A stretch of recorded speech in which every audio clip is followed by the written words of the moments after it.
Now we're moving on to the chapter Symmetry. What is symmetry? You all know what does symmetry means. It means that the figure is symmetrical, that means identical about a line or a point. There are two types of symmetries in our syllabus, line symmetry and point symmetry. Now again, it is very easy to understand. Just go on your basics and follow your mind, whatever it says.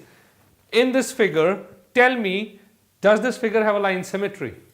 Yes, I've drawn it under line symmetry, but yeah, it has a line symmetry. Isosceles triangle always and always has a line symmetry. If we see at this line AD, it symmetrically divides this part and this part of a triangle. If we go by definition, what is line symmetry? Line symmetry is only and only there if there is a line that divides the figure into two identical parts. That is it. A figure can always have more than one line symmetries, like I've shown in this figure.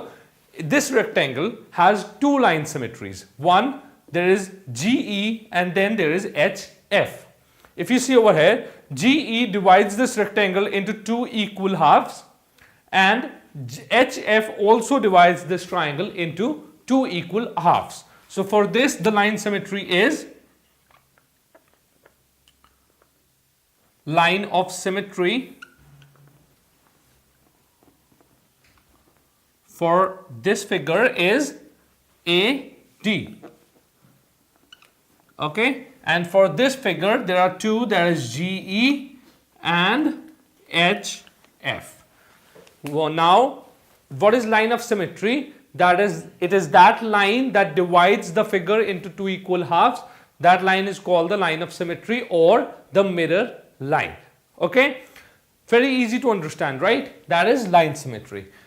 We also have point symmetry. Now if you go by definition, point symmetry, we have one point that is called the center of the figure, and that the definition says if a figure holds point symmetry, the only and only condition is that there should be a point directly at the same distance from the center towards the other side of the center for every point towards one side of the center. That means that for any point on this figure, any point, there should be another point on the opposite side of the center and which should be at the same distance from the center as that point. Let's see what does this mean. Now imagine that we have a point over here.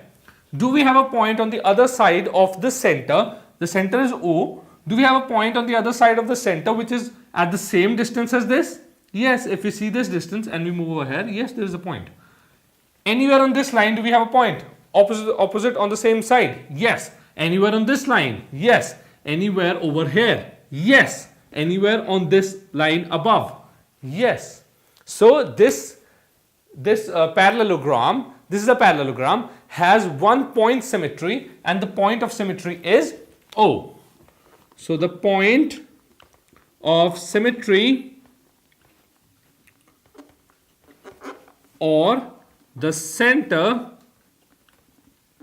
is equal to O. Now tell me one thing, does this figure over here has a point symmetry?